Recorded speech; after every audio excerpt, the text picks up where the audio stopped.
Hello dear students and welcome to the session of ICT Virtual Classroom। ICT Virtual Classroom के इस session में आप सभी का स्वागत है। मेरा नाम है Rajesh Chamola, teacher physics ICT Virtual Classroom Dehradun से। और इस सेशन में हम लोग डिस्कस करने वाले हैं क्लास 12th की फिजिक्स को, यानी कक्षा 12 भौतिकी विज्ञान को। अपनी प्रीवियस क्लासेस में हम लोग काफी कुछ इंपॉर्टेंट टॉपिक्स कवर अप कर चुके हैं और आज भी एक ऐसे ही इंपॉर्टेंट टॉपिक के ऊपर हमारी नजर रहने वाली है। आई होप आप सबके सब फिट फाइन हेल्दी होंगे, बिल्कुल रेडी होंगे क्लास के लिए। अपना ध्यान अपनी अपनी स्क्रीन पर बनाकर रखिए। हम चलते हैं सीधे स्मार्ट बोर्ड के स्क्रीन पर और समझना स्टार्ट करते हैं आज के टॉपिक से रिलेटेड कुछ इंपॉर्टेंट एंड इंटरेस्टिंग बातों को। डियर स्टूडेंट्स, अब तक हमने जो बातें देखी हैं, अब तक हमने जो चीजें सीखी हैं, उसके आधार पर हमें एक बात समझ में आई है कि जो संधारित्र है, हम लोग बात करते हैं संधारित्र की, यानी एक कैपेसिटर की।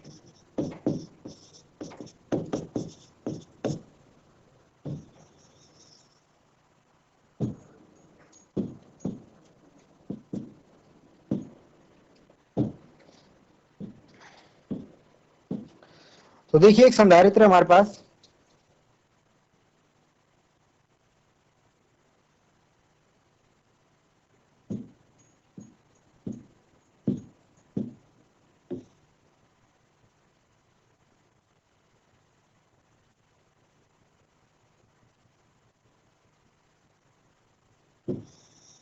कुछ इस प्रकार से, जिसकी प्लेटें हमें देखने को मिल रही हैं, ठीक है। और आप जानते हैं कि इसकी विपरीत प्लेटों पर, दोनों प्लेटों पर क्रमशः विपरीत आवेश होता है ना, अपोजिट चार्ज होता है। तो यहाँ पर माइनस क्यू आवेश, एक जगह प्लस क्यू और एक जगह माइनस क्यू आवेश हमको देखने को मिलेगा, है ना। तो इस वाली प्लेट पर आपको सब जगह पॉजिटिव चार्ज देखने को मिलेगा और इस वाली प्लेट पर आपको नेगेटिव चार्ज देखने को मिलेगा, ठीक है। यहां पर हम ये बात करते हैं कि हम इस संधारित्र को क्या करते हैं, आवेशित करते हैं। जब इस संधारित्र को आवेशित करते हैं, यानी कि संधारित्र का काम क्या है, संधारित्र का काम ही है आवेश को स्टोर करना, एनर्जी को स्टोर करना, है ना। ये एक पॉइंट ए है, ये एक पॉइंट बी है। और जब हम इसको आवेशित करते हैं तो इसके विभव में, इसके जो पोटेंशियल है, आप ये जानते हैं कि इसमें क्या हो जाती है, वृद्धि हो जाती है ना, विभव में वृद्धि होती है। अगर हम ये प्रोसेस देखें, सपोज ये आवेश है, हमारा संधारित्र है, इसके अंदर अभी आवेश नहीं है, हमने इसको आवेशित करना स्टार्ट करा है, यानी इसको आवेश देना शुरू करा है।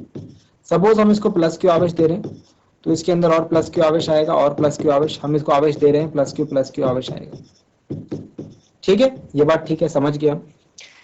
एक कंडीशन ऐसी आएगी जब इसके अंदर पूरा का पूरा प्लस क्यू आवेश भर जाएगा, फिर हम बाहर से प्लस क्यू आवेश डालेंगे तो आप जानते हैं कि प्लस क्यू और प्लस क्यू के बीच में क्या होगा, रिपल्शन फोर्स। क्या होगा, रिपल्शन, यानी कि प्रतिकर्षण, है ना। समझ में आया। तो हमको क्या देखने को मिलेगा, प्रतिकर्षण देखने को मिलेगा, रिपल्शन देखने को मिलेगा।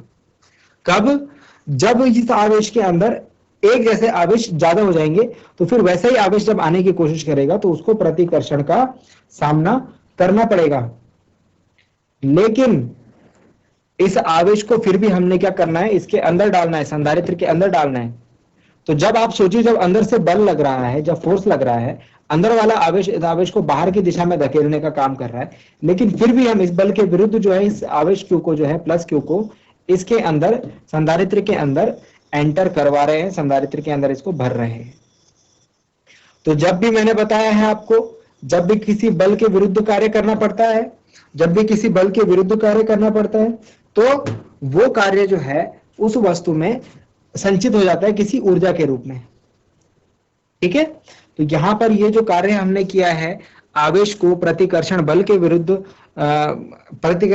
विरुद्ध आवेश को हमने संधारित्र के अंदर डालने में जो कार्य किया है, ये कार्य संधारित्र की वैद्युत स्थितिज ऊर्जा के रूप में संचित हो जाता है। इतनी बात समझ में आई होगी। तो इसको फटाफट से पॉइंट की फॉर्म में लिखते हैं और हमारा जो टॉपिक रहेगा उसके बाद हमको वही वैद्युत ऊर्जा को फाइंड आउट करना है। हमको क्या करना है? वही वैद्युत ऊर्जा को फाइंड आउट करना है। तो वेरी फर्स्ट पॉइंट लिखेंगे मेरे साथ, जब किसी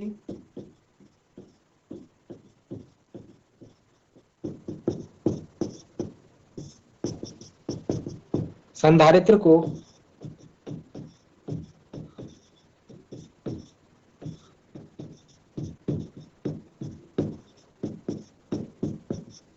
आवेशित किया जाता है, जब किसी संधारित्र को आवेशित किया जाता है तो उसको आवेश देने में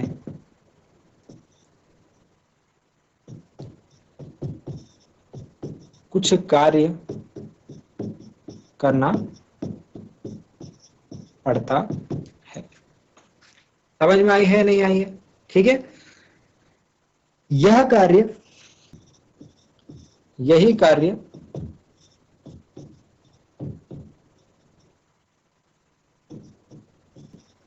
कार्य संधारित्र की वैद्युत स्थितिज ऊर्जा के रूप में संचित हो जाता है। वैद्युत स्थितिज ऊर्जा, इलेक्ट्रिक पोटेंशियल एनर्जी के रूप में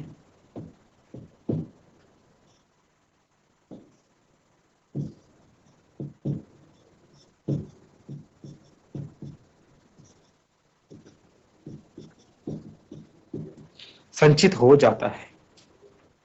इतनी बात समझ में आ गई है? इतनी बात अगर समझ में आ गई है तो अब हमारा काम क्या है? ये जो आवेशित संधारित्र है, इसकी जो वैद्युत ऊर्जा है, इलेक्ट्रिक एनर्जी है, इसके लिए हमको आज फॉर्मूला फाइंड आउट करना है। इसके लिए हमको काम करना है। तो हेडिंग पुटअप करेंगे,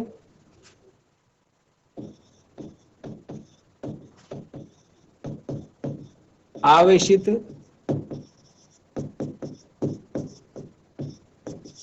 संधारित्र की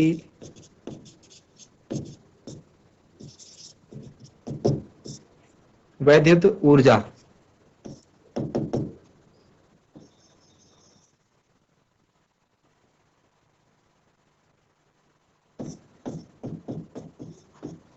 electrical energy of a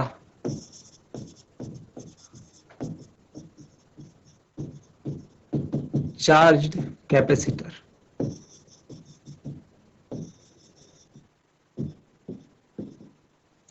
electrical energy of a charged capacitor यानी आवेशित संधारित्र की स्थित वैद्युत ऊर्जा। सो इतनी बात समझ में आ गई। हमने क्या करा, एक संधारित्र को आवेश देना प्रारंभ किया, आवेश देते देते उसके अंदर एक जैसा आवेश हो गया। जब हम फिर से बाहर से आवेश डाल रहे हैं वैसा ही, तो उसको प्रतिकर्षण बल का सामना करना पड़ रहा है। हमको इस प्रतिकर्षण बल के विरुद्ध कार्य करना पड़ रहा है। तो जब भी हम कोई बल के विरुद्ध कार्य करते हैं तो वो कार्य उस वस्तु में ऊर्जा के रूप में संचित हो जाता है। यहाँ पर ये उसकी इलेक्ट्रिक पोटेंशियल एनर्जी यानी कि वैद्युत स्थितिज ऊर्जा के रूप में संचित हो गया। तो अब हमको क्या करना है? अब हमको इसके लिए फाइंड आउट करना है कि कितनी ये आवेशित संधारित्र की वैद्युत ऊर्जा की वैल्यू जो है वो कितनी होगी। तो इसका मैं आपको एक मैथमेटिकल प्रूफ दिखाने वाला हूं, ठीक, और मैथमेटिकली हम इसको फाइंड आउट करने वाले हैं। हम ये जानते हैं कि अगर एक बहुत छोटा सा आवेश हम लें, बहुत छोटा सा आवेश हम लें, अत्यंत सूक्ष्म आवेश की हम बात करें, अत्यंत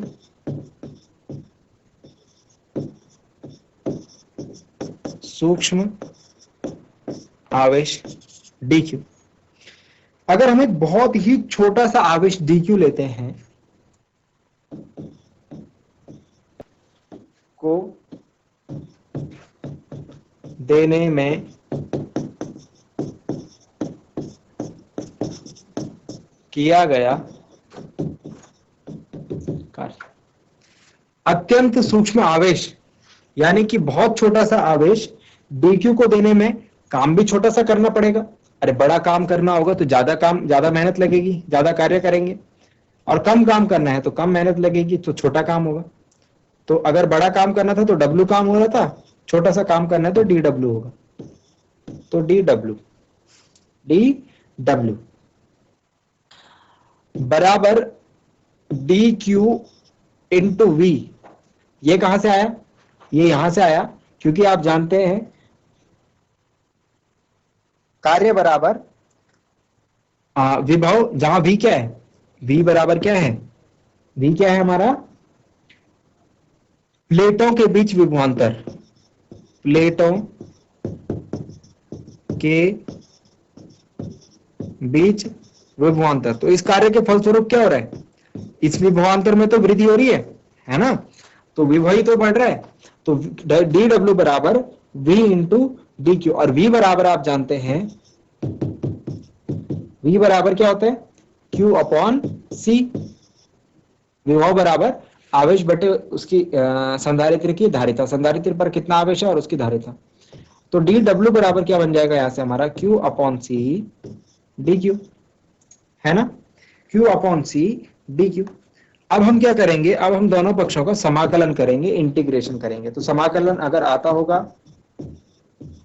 तो बहुत ही आसान सा समाकलन इसका बनेगा, नहीं आता होगा तो जब आप सीखेंगे तब तो सीखेंगे ही, लेकिन अभी मैं आपको थोड़ा सा समझाने की कोशिश करता हूं। देखो इसमें फॉर्मूलाज होते हैं, इंटीग्रेशन में फॉर्मूला होते हैं, जब आप करेंगे तो फॉर्मूला आप याद करेंगे। सबसे पहले जिसका इंटीग्रेशन करना है उसके लिए हम लोग क्या करते हैं, चिन्ह लगाते हैं।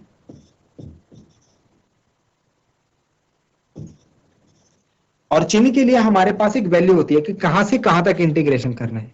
इंटीग्रेशन मतलब चीजों को जोड़ना होता है, तो जोड़ने के लिए हमारे पास एक फिक्स रेंज होगी कि यहां से यहां तक आप जो भी चीज आपको मिल रहा है रास्ते में, उसको जोड़ के बता दो मुझे कितना आ रहा है।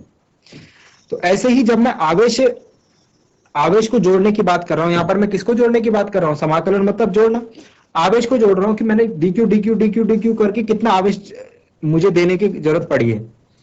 तो मेरे पास पहले स्टार्टिंग में 0 आवेश था, और उसको मैंने एक फिक्स वैल्यू तक, सपोज कहते हैं Q तक मैंने आवेश किया है।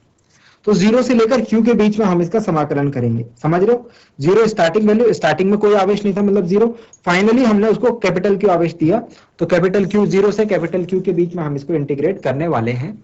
ठीक है, 0 से कैपिटल Q के बीच में इंटीग्रेट करते हुए आप ध्यान दीजिए कि इसको मैं ऐसे लिख सकता हूं DW, ठीक है, ये तो ऐसे ही रहेगा, ये जो C है ना बाहर आ जाएगा, और 0 से लेकर Q, स्मॉल q DQ ऐसे रहेगा। क्यों?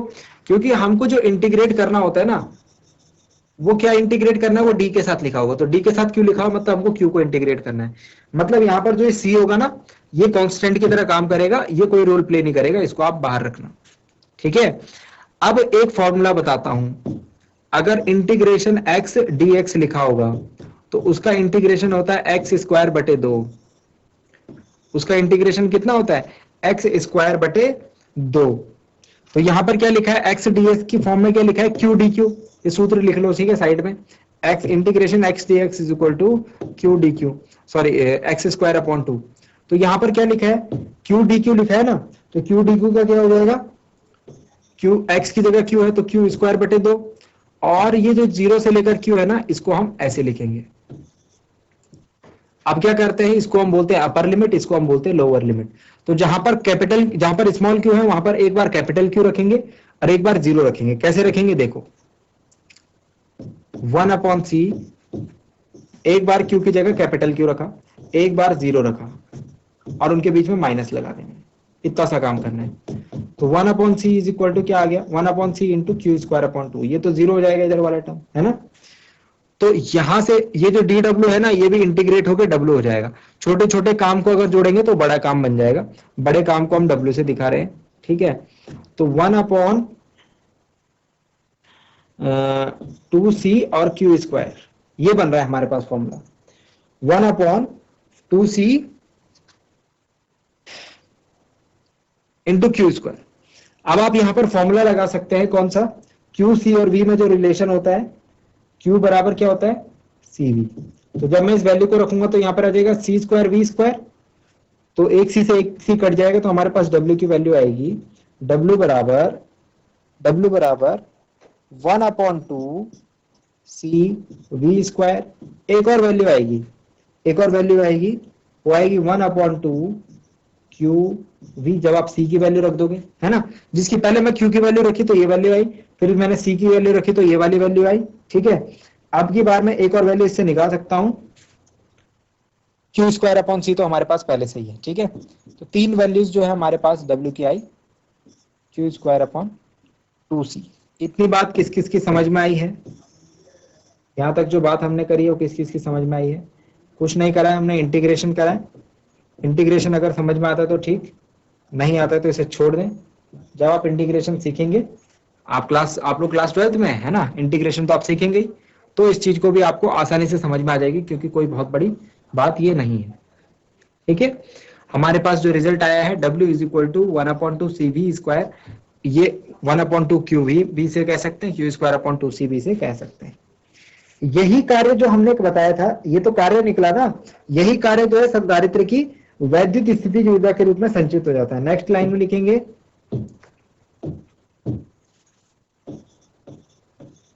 यही कार्य संधारित्र की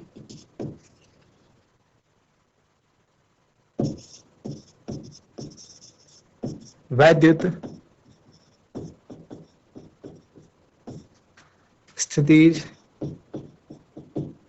ऊर्जा के रूप में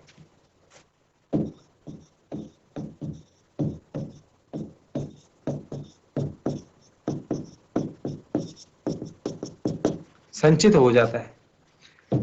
तो जो हमने पीछे कार्य निकाला ना, जो हमने पीछे कार्य निकाला है, वही जो होगा U के बराबर होगा। स्थितिज ऊर्जा को हम लोग U से डिनोट करते हैं ना, मतलब U बराबर क्यू स्क्वायर अपॉन 2c, या फिर इसे ऐसे कह लीजिए कि 1/2 सी वी स्क्वायर, या फिर इसे कह दीजिए 1/2 क्यू वी।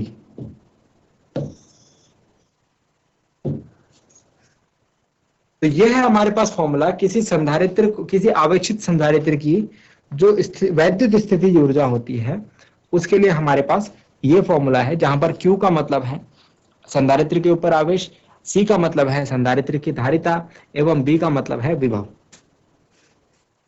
समझ में आ गई ये बात? ठीक है, तो इस पॉइंट को नोट डाउन रखें।